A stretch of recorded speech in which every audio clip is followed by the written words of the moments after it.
मैं सुरेंद्र कुमार आप सभी प्यारे छात्रों को प्रेम सर अलोली यूट्यूब चैनल पर हार्दिक स्वागत करता हूं। आप लोग शुरुआत से ही हम सभी को भरपूर सहयोग देते आ रहे हैं और मुझे पूर्ण उम्मीद है कि आप सहयोग देते रहेंगे, क्योंकि आप लोग बिल्कुल नियम एवं कायदा के साथ पढ़ रहे हैं और पढ़ेंगे भी। जैसा कि आप जानते हैं कि मैंने शुरुआत में वर्ण प्रकरण का वीडियो डाला था, उसके बाद संधि प्रकरण के। आज मैं संधि प्रकरण की जांच करने वाला हूं। तो आप लोग जो होता है कॉपी कलम लेके तैयार हो जाइए, क्योंकि नियम एवं जो होता है विश्लेषण लिखते रहिएगा। तो चलिए आज संधि की जांच होगी आप लोगों की। तो सबसे पहला क्वेश्चन है, याद रखिएगा। क्वेश्चन बताने से पहले, इस 10 क्वेश्चन को बताने से पहले मैं आप लोगों को एक चीज बता देना पसंद करूंगा। एक चीज बता देना पसंद करूंगा कि आप किसी भी संधि की पहचान कैसे करें। सबसे पहले सवाल आ जाती है सर कि हम संधि को कैसे पहचाने कैसे। सवाल ये होती है कि कैसे पहचाने, कि संधि की पहचान कैसे करें, संधि की पहचान कैसे करें। प्रश्न यही होता है कि सर संधि की पहचान कैसे करें, कि स्वर संधि कौन है, स्वर संधि कौन है, व्यंजन संधि कौन है, व्यंजन संधि कौन है, और विसर्ग संधि कौन है। सबसे पहले ये पहचान, स्वर संधि कौन है, व्यंजन संधि कौन है और विसर्ग संधि कौन है। स्वर संधि कौन है, व्यंजन संधि कौन है और विसर्ग संधि कौन है। तो ध्यान रखिएगा, स्वर संधि की पहचानने के लिए स्वर संधि के 5 भेद का नाम जानते हैं। सबसे पहला भेद हो जाता है दीर्घ संधि। इसकी पहचान क्या है, आकर, दीर्घ ईकर और रीढ़ी। ये पहचान है आपकी, ये दीर्घ संधि की। दीर्घ संधि का मतलब स्वर संधि की पहचान है। और दूसरा जो होता है गुण संधि आ जाता है। गुण संधि में क्या है, गुण संधि की पहचान है एकर, ओकर और उपरेफ यानी अर के रूप में जो होता है, उपरेफ यानी अर के रूप में। उसके बाद वृद्धि संधि। तो वृद्धि संधि की आयकर पहचान होगी, औकर पहचान हो गई, और उसके बाद जो होता है इसकी बस 2 ही पहचान है वृद्धि संधि की। वृद्धि संधि के बाद जो होता है आपका बच जाता है यन संधि। यन संधि, यन संधि। तो याद रखिएगा यन संधि की पहचान कैसे कीजिएगा, यन संधि की पहचान जो होता कैसे कीजिएगा, यन संधि की पहचान कीजिएगा। देखिए य से स्टार्ट है, इसमें मेन चीज रखिए कि य हो गया, ब हो गया, लेकिन हाँ इस दोनों के पहले कोई ना कोई जो होता आधा वर्ण होना चाहिए, यानी हाफ, आधा वर्ण होना चाहिए, आधा वर्ण होना चाहिए, हाफ वर्ण होना चाहिए। उसके बाद जो होता है त्र हो जाएगा या ल हो जाएगा। क्या हो जाएगा, त्र हो जाएगा या ल हो जाएगा, या तो त्र या तो ल हो जाएगा। अयादि संधि में क्या है, अयादि संधि में याद रखिएगा आई। आई कहने का मतलब य के पहले पूरा वर्ण, य के पहले जो वर्ण हो उसका जब मैं वर्ण विच्छेद करूं तो वर्ण विच्छेद करने में अ आ जाना चाहिए। आय हो गया, आय, अब, आप, इस तरह की बात। आय, आय, अब देखिए विसर्ग संधि की पहचान पहले हम लोग जान लेते हैं। विसर्ग संधि की पहचान में सबसे पहली बात ओ लिखा रहेगा और वहीं पर विसर्ग देख के जो होता है शब्द को खंडित कर सकते हैं। यानी जो होता है जैसे ही ओ की मात्रा आपको दिखाई पड़े, इस तरह की कोई भी मात्रा दिखाई पड़ती है शब्द के मध्य में, शब्द के बीच में, तो वहां से पहले उसको देखिए, उसको थोड़ा देर हटा के देख लीजिए कि 2 अलग अलग शब्द बन पड़ रहे हैं। इसका मतलब निश्चित रूप से अगर अलग अलग जो बन जाते हैं शब्द, तो निश्चित रूप से विसर्ग संधि है। उसके बाद एक हो जाता है कि रॉ इस रूप में और इस रूप में भी हो जाएगा। अगर ऐसा लिखा रहेगा तो समझ जाइए जो होता कौन सी संधि है, विसर्ग संधि है। इसको जो होता है यानी जो होता विसर्ग संधि हो गया, जो होता है ये रॉ दिखाई पड़ गया तब जो होता, ठीक है। आदि जो होता है ये वर्ड दिखाई पड़ गया, तो ये तो बिल्कुल जो होता है क्या है, विसर्ग संधि। क्या है, विसर्ग संधि है। अब बची व्यंजन संधि। जब आप स्वर संधि को पहचान लिए, विसर्ग संधि को पहचान लिए, तो व्यंजन संधि स्वाभाविक है, बचे हुए क्या रहेंगे, व्यंजन संधि रहेंगे, ठीक है। ऐसा आप जान लीजिए व्यंजन संधि में जब भी क्या होता है, या तो कोई अर्ध व्यंजन रहेगा, कोई अर्ध व्यंजन बनेगा नया वर्ण, या तो पूरा व्यंजन बनेगा, या तो क्या बनेगा, पूरा व्यंजन बनेगा। पहले हम लोग समझते हैं इसको, ध्यान दीजिएगा प्रश्न को। पहला प्रश्न क्या है आपका, ध्यान दीजिएगा।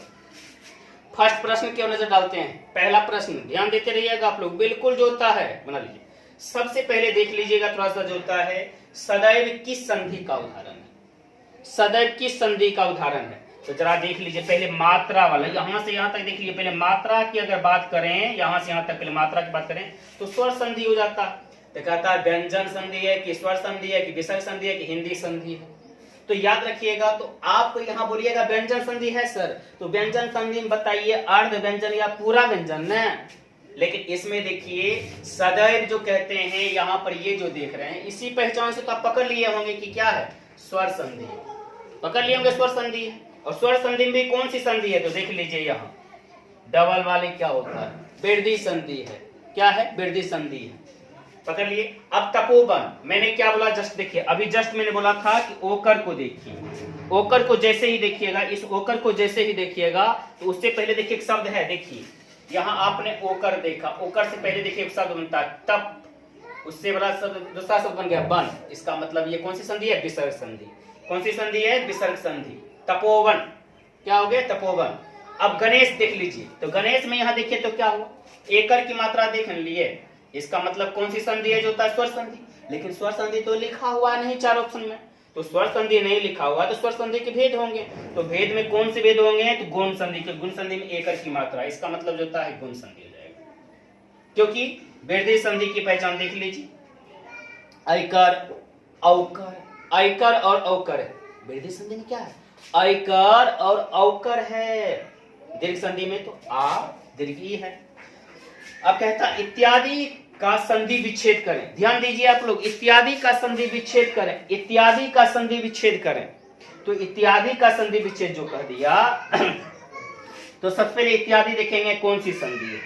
तो इत्यादि याद रखिएगा, ये जो जब आपको सिखाते होंगे तो मैंने सिखाया होगा हरस्वी ई या दीर्घ ई के बाद, इसमें सिखाए होंगे हरस्वी ई या दीर्घ ई के बाद जैसे ही कोई भिन्न स्वर नजर आता है तो ये दोनों य बन जाता है। क्या बन जाता है? य। और ये जिसमें मात्रा लगी रहती है वह क्या हो जाता? आधा हो जाता। क्या हो जाता? आधा हो जाता। तो सबसे पहले आधा वाला देखिए क्या है? तो इसका मतलब इसमें हर्षिकर की मात्रा या दीर्घिकर की मात्रा। तो देखिए तो इसमें मात्रा नहीं है तो ये गलत हो गया, इसमें मात्रा नहीं है तो ये गलत हो गया, इस दोनों में मात्रा है, ठीक है, इस दोनों में मात्रा ऐसा है कि दोनों एक ऑप्शन, इसका मतलब जो था ये गलत हो गया। थोड़ा सा जो था टाइपिंग गलत हो जाती है कभी कभी, ये लिखा गया गलत है, ठीक है। तो ये दोनों आंसर करेक्ट, लेकिन कोई एक आंसर करेक्ट होगा, कोई सा टाइपिंग मिस्टेक है। अब पर्यावरण किस संधि का उदाहरण? तो व्यंजन संधि नहीं है। क्यों व्यंजन संधि नहीं है? क्योंकि व्यंजन का यहाँ टुकड़ा कहाँ दिखाई पड़ता है? जहाँ टुकड़ा होता है, यह तो अर्ध व्यंजन है यानी स्वर भी है और व्यंजन भी है। तो याद रखिएगा किस संधि का उदाहरण? तो व्यंजन संधि नहीं है। यन संधि का क्या होता है कि यो मिले ब मिले लेकिन उसके पहले वाला अक्षर क्या मिले? आधा। तो बताइए ऊपर में जो देख रहे हैं तो ये रॉ का आधा ही है ना, यहाँ पर देखिए मैंने बताया, देखिए रॉ का आधा कैसे लिखते हैं, रॉ को आधा जो रेप के रूप में लिखते हैं, तो इसका मतलब ये आधा हो गया। तो ये आधा हो गया, कौन सी संधि हो गया? यन संधि हो गया। वृद्धि संधि क्यों नहीं हुआ? कि वृद्धि संधि के लिए देख लीजिए, यहाँ पर वृद्धि संधि के देख लीजिए जो होता क्या होता है? डबल होता है ना। दीर्घ संधि के लिए आकर होना चाहिए, दीर्घिकर होना चाहिए। अब देखिए मनोरंजन की बात करते हैं। तो मनोरंजन, अभी देखिए जस्ट हम तपोवन की जब बात कर रहे थे, तपोवन में क्या बोला था? विसर्ग संधि की एक पहचान है क्या कि जैसे यहाँ देख रहे हैं ना, ओकर की मात्रा देख रहे हैं, तो इससे पहले देखिए ये शब्द बना, एक शब्द बना, अगर शब्द बन गया तो समझिए कौन सी संधि है? शब्द बन गया तो विसर्ग संधि है। अगर शब्द नहीं बनेगा सर तब कौन सी संधि होगी? तब गुण संधि होगी। तब कौन सी संधि होगी? गुण संधि। उदाहरण आएगा तो मनोरंजन में देख लीजिए, जरा इसको कर देते हैं, अलग कर दिए। यहाँ हो गया मन, यहाँ हो गया रंजन, मनोरंजन, मनोरंजन हो गया। एक मन हो गया, दूसरा रंजन हो गया, मनोरंजन, मनोरंजन। यहाँ तपवन, यहाँ तपवंत, यहाँ विसर्ग संधि, तो यहाँ भी विसर्ग संधि में टिक लगा देंगे, ठीक है ना। अब देखिए आशीर्वाद का संधि विच्छेद करें, आशीर्वाद का संधि विच्छेद करें। तो याद रखिएगा, यहाँ जरा देखिए पर्यावरण और आशीर्वाद को देखिएगा। ये पर्यावरण को देखिए, आशीर्वाद को देखिए, पर्यावरण को देखिए, आशीर्वाद को। तो याद रखिएगा आशीर्वाद में क्या हो जाता है, जरा देखिए शब्द दुग बनता अपने आप। एक आसी, दूसरा बाद बना आशीर्वाद, ठीक है ना। आसी बन गया एक शब्द, दूसरा बाद बन गया, तो इसमें दोनों शब्द बन गया। दोनों शब्द अगर बन रहा है तो डेफिनिट है कि वह विसर्ग संधि है, लेकिन संधि विशेष पूछा है तो इसका मतलब विसर्ग होना चाहिए। जब विसर्ग संधि है तो विसर्ग वाला देखिए, ये विसर्ग वाला नहीं है हुआ तो ये गलत हो गया, ये भी विसर्ग वाला नहीं है तो गलत हो गया, नहीं ये विसर्ग वाला है, ऐसे जो बात हो जाएगा आशीर्वाद।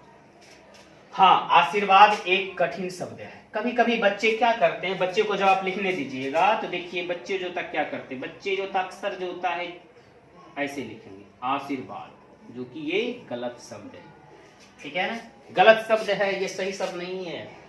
अब नायक किस संधि का उदाहरण है, अब ध्यान दें, नायक किस संधि का, तो जरा देख लीजिए, यहां पर आ गया आय, तो ये आई उसके बाद आय होता है, ठीक है। इसीलिए अयादी, अयादी जब लिखते हैं, अयादी लिखते हैं तो यहां पर देखिए ना, अयादी लिखने में ही देख लीजिए आप क्या आई है ना, इसका मतलब आय आ गया, तो ये कौन सी संधि है, अयादी। अब कहिएगा सर दीर्घ संधि क्यों नहीं है, तो दीर्घ संधि की पहचान क्या होती है, आकर, दीर्घ ईकर की पहचान होती है, गुण संधि की एकर्ण पहचान होती है, एकर या ओकर, वृद्धि संधि की ऐकर्ण होती है या औकर होती है, ये होती है वृद्धि संधि की पहचान। अब देखिए सन्मति का संधि विच्छेद क्या होगा, सन्मति का संधि विच्छेद क्या होगा, सन्मति, अब पकड़ में आना चाहिए, सन्मति का संधि विच्छेद क्या होगा। सबसे सन्मति जान लीजिए कौन सी संधि है, तो ये क्या है, व्यंजन है, ये क्या है, व्यंजन है, वो भी आधा है, इसके बगल में स्वर का कोई नियम लागू नहीं होता, स्वर का कोई नियम लागू नहीं होता, स्वर का जब कोई नियम लागू नहीं होता है तो इसका मतलब है कि इसमें, तो जानते हैं ना इसके बारे में नियम जो था बताए होंगे आपको, ठीक है ना, नियम जरूर बताए होंगे, नहीं बताए होंगे समझ लीजिए पहले थोड़ा सा जोता। तो नियम क्या बताए थे, तो पलटू राम के बारे में, तो जो एक पलटू राम है इसके बारे में बताओ, ये तो पलटू राम के बारे में, इसमें एक नियम बताए होंगे, यदि तो वर्ग के बाद, या ऐसा जान लीजिए, यदि प्रथम व्यंजन वर्ण के बाद पंचम व्यंजन वर्ण आता है, पंचम व्यंजन वर्ण आता है, पंचम व्यंजन वर्ण आता है, तो ये जो प्लस के ठीक बाद वाला जो शब्द है, प्लस के ठीक बाद वाला जो शब्द है, इसको ज्यों का क्यों लिख दीजिएगा, लेकिन ये प्रथम व्यंजन वर्ण का स्थान पर इसी वर्ग का पांचवा व्यंजन वर्ण लिखेगा। इसी वर्ग का मतलब, इसी वर्ग का मतलब, इसी वर्ग को जो तो गिनती कीजिएगा, तो थ द ध नो, ऐसे भी देख लीजिए, तो थ द ध नो, इसका मतलब क्या होना चाहिए, यही होना चाहिए। और यहाँ व्यंजन, यहाँ भी व्यंजन, तो क्या बनता है नया व्यंजन, आधा व्यंजन, तो बताइए यहाँ आधा व्यंजन, तो मो कभी होगा नहीं, क्योंकि मौला नियम हम लोग पढ़ चुके हैं, यदि मोहलंत के बाद मो हो तो ये पहला मो क्या होता आधा, यहाँ तो नो है, ये गलत हो गया, ये तो होगा नहीं, ये तो हो गया बुर्बकी, सन जोरमती, बुर्बकी हो गया एक तरह का, बिल्कुल बुर्बकी हो गया, क्यों, यहाँ नो लिख लिया, वहां जो था लिख दीजिएगा कम चलेगा, नहीं ना, तो दोबला नहीं होगा, तो इसका मतलब, ठीक है ना, सत्य जोरमती बराबर क्या हो जाएगा, सन्मति। अजंत की संधि का उदाहरण है। अब यहाँ पर जरा देखिए, तो कोई भी स्वर की पहचान नहीं है, विसर्ग की पहचान नहीं है, जौ है, पूरे पूरे जौ है, इसका मतलब कौन सी संधि हो गया, व्यंजन संधि हो गई, कौन सी संधि होगी, व्यंजन संधि।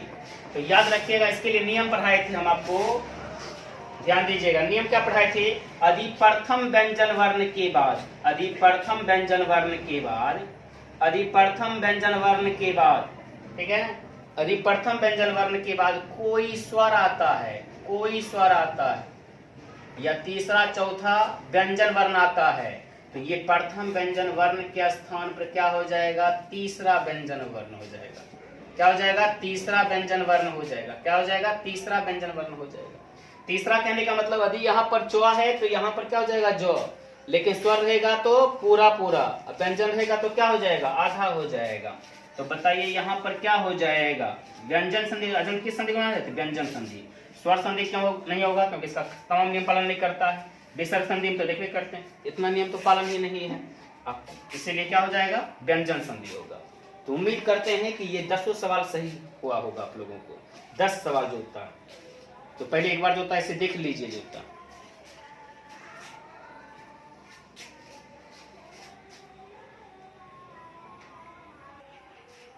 चलिए अब हम लोग 11वां क्वेश्चन पर चलते हैं। 11वां क्वेश्चन क्या है जरा समझिए पहले से। कहता है परोपकार किस संधि का उदाहरण है? परोपकार किस संधि का उदाहरण है? तो परोपकार किस संधि का उदाहरण है, अभी जस्ट आपको क्या बताए थे, तरीका याद होगा। ये ओ जहां भी दिख जाए तो समझ जाइए या तो विसर्ग संधि है या तो स्वर संधि है। विसर्ग संधि के लिए इसके एक कंडीशन है। कंडीशन क्या है? कंडीशन इसका अपना है कि ओकर को जो होता है कुछ देर के लिए इसको ड्रॉप कर दीजिए।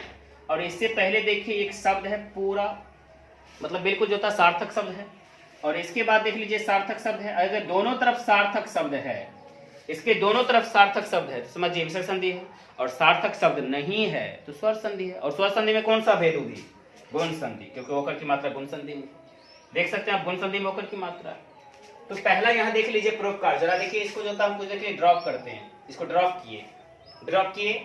अब यहाँ पर क्या एक शब्द है पर, यहाँ क्या है पकार, पकार कोई शब्द नहीं होता, पकार कोई शब्द नहीं होता है सार्थक शब्द। इसका मतलब ये कौन सी संधि है? गुण संधि है। तो देख लीजिए वृद्धि संधि नहीं होने की वजह, वृद्धि संधि में क्या होना चाहिए? ये चाहिए इसको, यानी दो डबल घुमाव चाहिए इसको, और यन संधि में तो यो ब चाहिए लेकिन इसके पहले आधा चाहिए। तो इसलिए ये गलत हो गया, ये गलत हो गया। विसर्ग संधि ठीक है नहीं है, क्योंकि जानते हैं क्योंकि वहां पर देखें दोनों साथ संधि। अब दयानंद कहता है ये दयानंद किस संधि का उदाहरण? ऑप्शन देखते हैं, विसर्ग तो होगा ही नहीं। देखिए तो कहीं से भी टुकड़ा कीजिए विसर्ग नजर आएगा नहीं, ये तो गलत है। दीर्घ है, उम्मीद करते हैं कि दीर्घ है, आकर दीर्घ इकर की मात्रा। वृद्धि क्यों नहीं है? क्योंकि डबल नहीं है। यन क्यों नहीं है? क्योंकि यो ब से पहले कोई हाफ वर्ण तो होना चाहिए। यहाँ यो जरूर है महस्य, लेकिन यो से पहले देखिए, तो यो से पहले आप लोग देखिए हाफ नहीं है, इसका मतलब कौन सी संधि है? दीर्घ संधि। अब तीसरा सवाल देख लीजिए, चंद्रोदय किस संधि का उदाहरण है? आप लोग मुझसे पहले बना लिया कीजिए, मुझसे पहले बना लिया चंद्रोदय। अब चंद्रोदय की बात कीजिएगा तो यहां भी वही बात है, ओहो ओ कर आया, इससे पहले एक शब्द बन गया सार्थक शब्द, इसके बाद नहीं बना, क्योंकि दया कोई शब्द नहीं है, दया रहता तो हो जाता चंद्रोदय। इसका मतलब है कौन सी संधि है? गुण संधि। यन संधि नहीं है, वृद्धि संधि नहीं है, दीर्घ संधि नहीं है, तो संधि होगी गुण संधि होगी। उसके बाद दिगंबर, दिगंबर में देख लीजिए यहाँ पूरा पूरा व्यंजन है, इसका मतलब व्यंजन है, स्वर नहीं होगा, इसका मतलब विसर्ग नहीं होगा, तो कौन सी संधि होगी? व्यंजन संधि। संधि की कितने भेद हैं? आप लोग तुरंत जवाब दे दीजिएगा, संधि के कितने भेद हैं? तो संधि के कितने भेद हैं? तो संधि के देख लीजिए कितने भेद हैं, तो 2 हो गया, 3 हो गया, 4 हो गया, 5 हो गया। तो मैंने इसके लिए बताया था 100 और एक उपरांत स्वर एक धी, 3 मिला के कुल 3 शब्द हैं, तो इसमें क्या हो गया? संधि में। ऐसे भी स्वर संधि के कितने भेद हैं? तो याद रखिएगा स्वर संधि की बात कीजिएगा तो इसको उल्टा गिनती कीजिए, 1 2 3, इसमें 2 ही गिनती कीजिए, तो 3 और 2 कितना हो गया? 5 हो गया। तो ये 5 भेद है। पवित्र, अब देखिए इसका लॉजिक जानिए, पवित्र का लॉजिक जान लेते हैं हम लोग पहले। पवित्र को कैसे कैचिंग करेंगे? पवित्र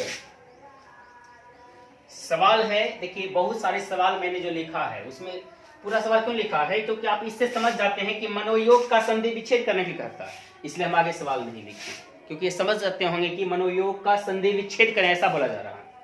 अब ध्यान दीजिए पवित्र, इसके लिए लॉजिक बनाया गया था। लॉजिक क्या था याद रखिएगा, ये अयादी संधि है, पहले जान लीजिए।